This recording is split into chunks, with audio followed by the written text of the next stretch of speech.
뭐든지 열심히 하는 것은 참 좋습니다. 열정이 있고 방향이 있고 목표가 있으니까 열심히 하죠. 그런데 그 방향이 잘못되었다라고 한다면 거기서 이제 문제가 발생하기 시작합니다. 그래서 이제 그렇게 잘못된 방향에 열심을 낼 때 헛짓거리한다 라고 이렇게 표현을 하죠. 헛되거나 쓸모없는 행동을 해서 시간 낭비하고 인생 낭비하고 에너지 낭비한다라는 거죠. 그러니까 본인들이 확신을 가지고 있는데 그것이 쓸모없는 행동이라고 한다면 그것이 진짜 헛짓거리가 되어 버리는 겁니다. 유익한 거냐 무익한 거냐라는 것을 분별을 해야 되거든요. 그때는 중심이 참 필요합니다. 중심을 잘 잡아야 되거든요. 그래서 하나님 중심이냐 사람 중심이냐 이런 부분들이 잘 분별을 해야 되는데요. 뭐 일상적인 대화를 나누거나 상담을 하다 보면 그런 게 있어요. 나는 정말 최선을 다해서 부모 노릇하고 자녀 사랑했다고 하는데 저 아이가 왜 그렇게 되었는지 잘 모르겠어요. 나는 정말 마음을 다해서 배우자를 사랑하고 아꼈는데 왜 내 마음을 몰라주는지 모르겠어요. 라고 하거든요. 그러니까 내가 좋으니까 상대방도 좋아야 되고 내가 열심히 했으니까 상대방이 무조건 감사해야 된다는 그런 논리거든요. 이거 지나친 일반화입니다. 자녀를 사랑한다고 하는데 내가 원하는 대로 조정하고 있다고 한다면 그건 자녀가 원하는 방향으로 사랑을 베푼 게 아니라 내가 베풀고 싶은 사랑을 베푼 거죠. 배우자와의 관계에서도 마찬가지죠. 내가 하고 싶은 대로 하고 내가 원하는 거 베풀면서 당신은 나한테 감사해야 돼 라고 한다면 정작 당사자는 나는 사랑받은 기억이 없어요. 상대방이 원하는 그 중심이 잘못되게 되면 이런 현상이 발생하거든요. 많은 사람들이 이런 지나친 일반화 속에 빠져 있더라고요. 나는 정말 최선을 다했는데 왜 그러는지 이해가 안 돼요. 나는 정말 최선을 다했는데 우리 아이가 결혼하더니 변했어요. 본인들의 잘못이라든지 이건 생각하지 못하고 잘못된 방향으로 오히려 상처 줬다는 생각을 못하고 자기 자신들은 정말 최선을 다했으니까 아무런 문제가 없다 그래요. 근데 이런 경우, 이런 성향을 가지고 있는 사람들은요, 신앙생활에서도 똑같아요. 내가 정말 열심히 했으니까 하나님께서 나를 기뻐 받으시겠지. 내가 나름대로 열심히 했으니까 하나님께서 나를 인정하시겠지. 내가 정말 최선을 다해서 신앙생활 했는데 왜 나에게 이런 일이? 라고 하는 어떤 의문을 갖는 사람들이 참 많이 있는데요. 만나서 이제 신앙적인 부분을 이렇게 상담을 쭉 하다 보면 성경 말씀에 기록된 거와 상관없이 내가 좋으면 하나님도 좋으시겠지 이렇게 가는 거예요. 내 생각에는 이래요. 하나님은 째째한 분이 아니기 때문에 내 생각에는 이래요. 정말 나는 최선을 다했어요. 성경에 비춰봤을 때는 성경적이지 않아요. 근데 성경적이지 않으면 하나님께서 받지 않으신다고 분명히 말씀하셨는데 자꾸 본인이 열심히 했으니까 하나님께서 나를 인정해야 된다는 거예요. 하나님께서 나를 인정하셔야 된다는 거예요. 복도 주셔야 된다는 거예요. 그러면서 성경적이지 않은 그 모습은 돌아보지 못해요. 그래서 영적으로 헛짓거리한다. 이런 경우를 이렇게 표현할 수가 있을 것 같습니다.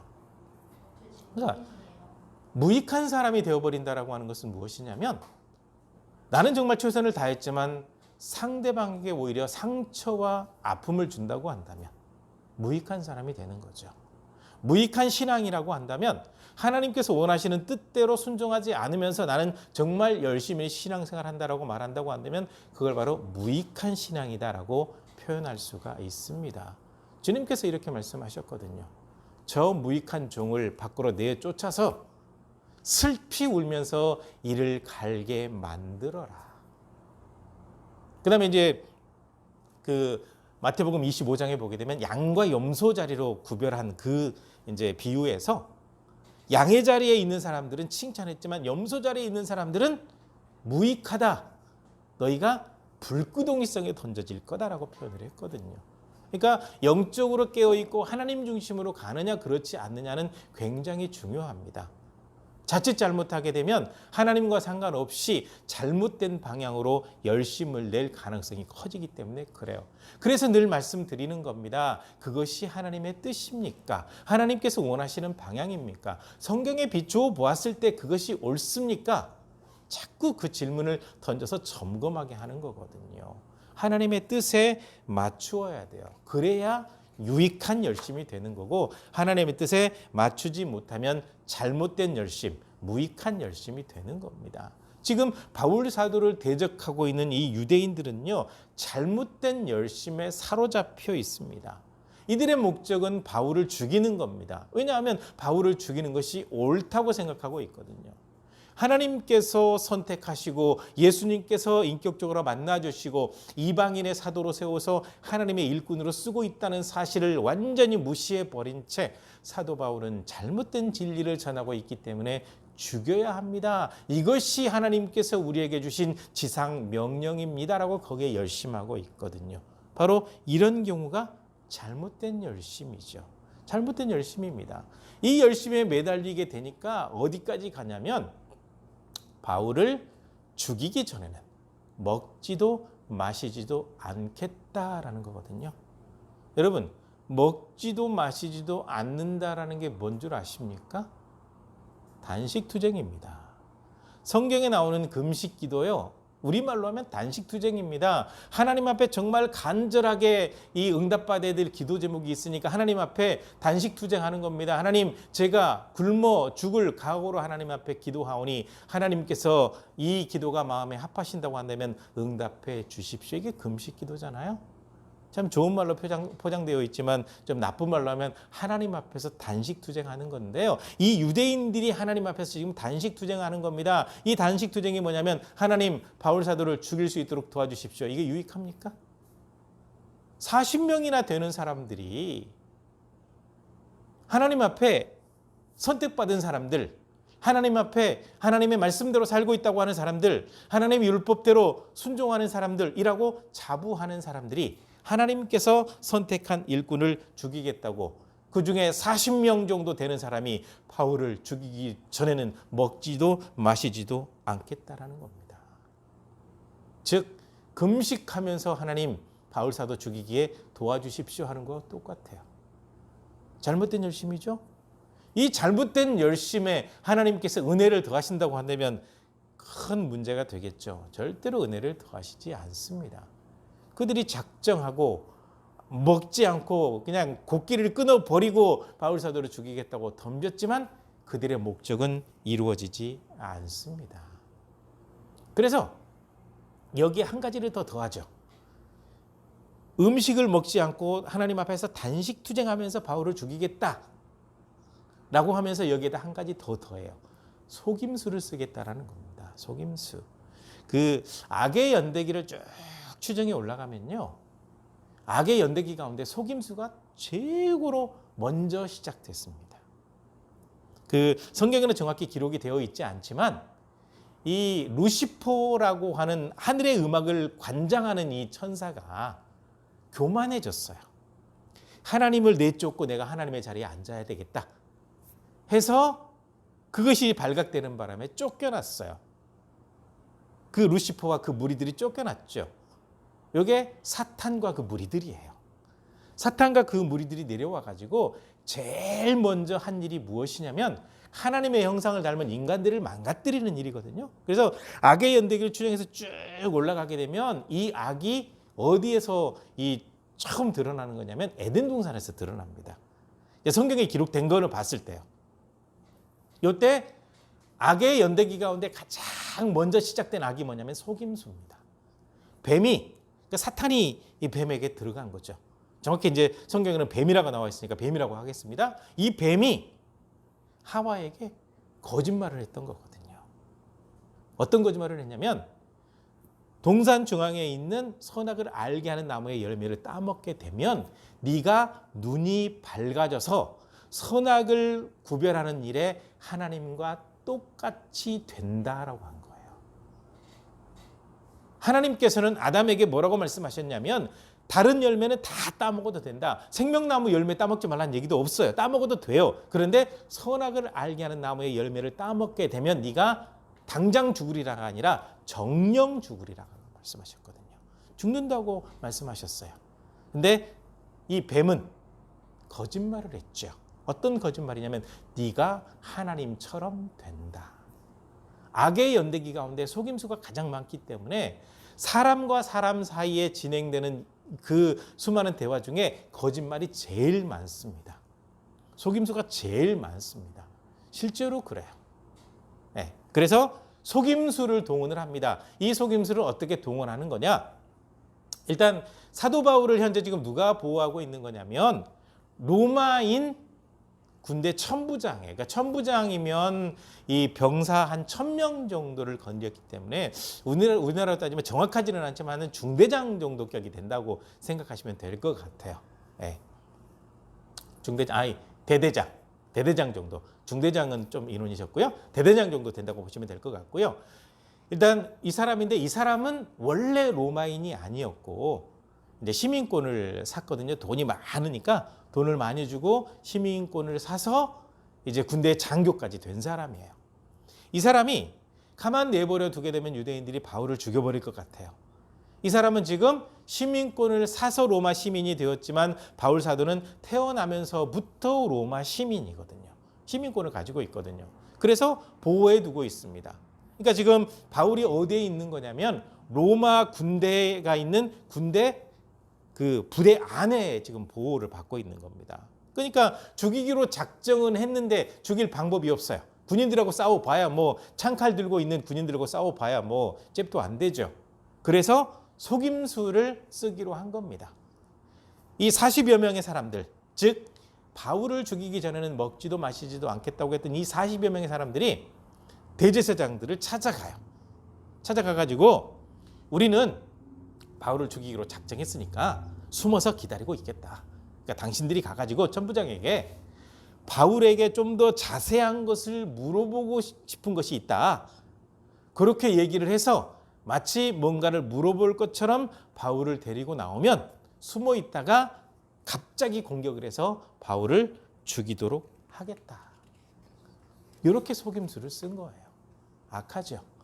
금식하면서 바울을 죽이겠다고 작정한 사람들이 이제는 거짓말을 만들어서까지 바울 사도를 끄집어내는 겁니다. 천부장 보호 아래에 있는 바울 사도를 끄집어내서 어찌하든지 죽이려고 작정을 하는 거죠. 그러니까 악한 마음을 품고 있는 사람들은요, 수단과 방법을 가리지 않습니다. 아주 악랄합니다. 그래서요, 악한 사람들은요, 거짓말까지 가르쳐요. 세뇌를 시켜버립니다. 그 거짓말에 속아 넘어가 버리게 되면 그것이 옳다라고 빠질 가능성이 굉장히 크거든요. 정당하죠. 거짓말에 정당합니다. 속에서 끄집어내가지고 하나님께서 싫어하시는 사람을 죽이면 하나님께서 기뻐하실 거다. 착각에 빠져 있었던 겁니다. 이렇게 거짓말까지 동원하죠. 그렇지만 하나님께서 허락하지 않으시면 아무런 일이 벌어지지 않습니다. 물론 하나님께서 잠시 허락하셨던 일도 있어요. 예루살렘 교회가 핍박을 받고 있을 때 당시에는 예루살렘 교회가 한 2만에서 3만 명 정도 되는데 자기들끼리 똘똘 뭉쳐서 어디로 흩어지지 않으려고 하고 있었기 때문에 핍박하려고 하는 그 세력들에게 잠시 허락을 해서 예루살렘 교회에 핍박이 있게 하고 거기에서 그 사람들이 여러 지역에 흩어지게 되면서 굉장히 많은 사람들이 예수님 믿게 되거든요. 그때는 잠시 허락하셨던 건데 그들이 또 착각한 겁니다. 하나님께서 우리 편이구나. 그러니까 바울 사도를 죽이는 일에도 이렇게 앞장을 서고 있었던 겁니다. 그런데 하나님께서 허락하지 않았습니다. 은밀하게 계획을 세웠어요. 아주 철저하게 숨어서 은밀하게 계획을 세웠는데 하나님께서 한 사람을 거기에 예비해 두셨습니다. 이름은 등장하지 않는데 바울의 생질이라고 하는데 바울의 조카죠. 바울의 조카가 그 사실을 알게 된 거예요. 40여 명 되는 사람들이 바울을 죽이기 전에는 먹지도 마시지도 않겠다. 그리고 제사장에게 가서 바울을 어떤 방법을 통해서든지 데리고 나와라. 데리고 나오는 순간 숨어 있다가 죽이겠다라고 하는 사실을 알게 됐어요. 그래서 이 바울의 조카가 이제 부대 내로 들어가서 바울에게 얘기를 했고 바울이 천부장과 조카를 연결시켜 주니까 이 조카가 이제 그 모든 사실을 다 얘기를 하죠. 그러니까 하나님께서는 이 바울 사도를 로마까지 보내려고 계획을 하고 계시는데 하나님의 이 뜻을 알지 못하는 유대인들은 잘못된 열심에 눈이 가려져 가지고 바울 사도만 죽이면 하나님께서 기뻐하실 거다. 라고 모든 일을 진행하고 있을 때 하나님께서 이 천부장의 마음을 움직이신 겁니다. 아, 안 되겠다. 여기에 있어도 굉장히 위험하구나. 가장 안전한 곳으로 보내야 되겠다. 그래가지고 총독이 머물고 있는 곳으로 보내기 위해서 엄청나게 많은 인원들을 동원시킵니다. 그래서 보시게 되면 보병이 200명, 기병이 70명, 창병이 200명. 이렇게 나오니까 조금 말이 어렵죠. 보병은 그냥 일반적으로 이렇게 걸어다니면서 싸우는 군사를 얘기하는 거고요. 기병은 뭐냐면 말을 타고 싸우는 병사들이에요. 굉장히 기동력이 빠르죠. 그다음에 창병이 뭐냐면 굉장히 긴 창을 가지고 있는 싸우는 병사예요. 그러니까 바울 사도 한 사람을 보호하기 위해서 유대인들이 죽이려고 이렇게 덤비기 때문에 보호하기 위해서 군대를 동원한 겁니다. 군대를 동원해서 은밀하게 총독이 있는 관저로 보내게 되죠. 당시에는 이 이스라엘이 로마의 식민지입니다. 그러니까 우리나라도 일제 식민지 시절을 보냈잖아요. 그러니까 왕이 있기는 있어도 허수아비의 왕입니다. 헤롯의 후손들이 왕으로 있기는 하지만 그냥 왕이란 이름을 가지고 있을 뿐 통치 능력은 없어요. 허수아비 왕이죠. 대신 로마에서 파견한 총독이 실권을 가지고 있는 통치자입니다. 그래서 로마 시민권을 가지고 있는 바울 사도를 유대인들이 죽이려고 하니까 총독이 있는 곳으로 보내서 보호하게 되는 거죠. 그래서 바울을 지키기 위해서 군대를 동원하고 온갖 방법을 동원해서 보호해가지고 총독이 있는 곳으로 보냈습니다. 왜냐하면 하나님께서는 굉장히 선견지명이 있으신 분이잖아요. 이 바울 사도를 함부로 하지 못하도록 유대인이긴 유대인인데 로마 시민권을 가진 유대인으로 태어나게 했습니다. 그러니까 부모 중에 한 사람은 로마 시민권자고 부모 중에 한 사람은 유대인이었던 거예요. 그러니까 유대인이고 바리새인이고 율법학자이면서 로마 시민권을 가지고 있었고 바울 사도가 로마 시민권을 가지고 있었기 때문에 소아시아 지역과 유럽에서 복음을 전할 때 가끔 어려울 때는 로마 시민권을 사용하고 예루살렘에 돌아와서도 위기에 처했을 때 로마 시민권을 사용을 했고 로마 시민권을 가지고 있었기 때문에 끝까지 보호할 수 있는 어떤 장치가 만들어졌거든요. 그래서 로마 시민권을 가지고 있는 이 바울을 천부장이 보호해서 로마에서 파견한 총독이 있는 곳으로 보내서 안전하게 보호하신 겁니다. 그러니까 잘못된 열심에 눈이 가려져서 그들이 정말 최선을 다한다고 할지라도 하나님의 뜻이 아니기 때문에 하나님께서 그것을 허락하지 아니하신다는 사실을 여기서 분명히 보여주고 있습니다. 사람이 모든 계획을 세울지라도 그것을 이루시는 분은 하나님이시다라고 분명히 말씀하고 있거든요. 그래서 이렇게 말씀드리는 겁니다. 열심 내는 거 참 좋습니다. 계획을 세우는 것도 참 좋습니다. 그런데 그것이 하나님 중심인지 사람 중심인지 하나님의 뜻인지 내 욕망과 의지가 확연하게 들어가 있는 건지 분별하는 것은 정말 중요합니다. 유대인들은요, 왜 잘못된 열심이냐? 예수님을 이단으로 규정을 했습니다. 구약에 예언된 그 모습 그대로 이 땅에 오신 예수님을 이단으로 규정을 했습니다. 그리고 예수님을 전하는 사람들은 이단을 전하는 사람으로 죽여도 마땅한 사람이다라고 분명히 낙인을 찍어 놓은 겁니다. 그래서 그것에 따라서 정말 열심히 했지만 그들의 계획은 하나도 실현되지 않았다라는 겁니다. 그러니까 잘못된 열심에 눈이 가려서 행동을 하게 되면 하나님께 외면을 받아요. 그래서 잘못된 방향으로 목표를 설정하고 진행을 하게 되면 하나님의 도움을 절대로 받지 못합니다. 그래서 이 잘못된 열심에 눈이 가려졌다라고 하는 이유가 무엇이냐면 이 잘못된 생각에 사로잡히게 되면 다른 게 보이지가 않아요. 바울 사도를 통해서 예수님 믿는 사람들의 수많은 증언이 있었고 바울 사도를 통해서 하나님이 바울 사도를 쓰고 있다라는 수많은 기적들도 행했고 굉장히 많은 일들을 행했지만 그것은 다 보이지 않아요. 오직 바울 사도만 죽이면 된다. 그러면 하나님께서 우리를 인정하신다. 거기에 딱 꽂혀 있게 되니까 다른 건 아무것도 들어오지 않아요. 거기서 커다란 문제가 되는 거죠. 실은 좀 더 거슬러 올라가게 되면 사도행전 이 전반부에 보게 되면 이 가말리엘이라고 하는 사람이 등장하거든요. 이 가말리엘이 누구냐? 사도 바울의 스승이죠. 이 사람이 처음에 예수님 믿는 사람들, 사도들이 복음을 전할 때 막 방해를 했거든요.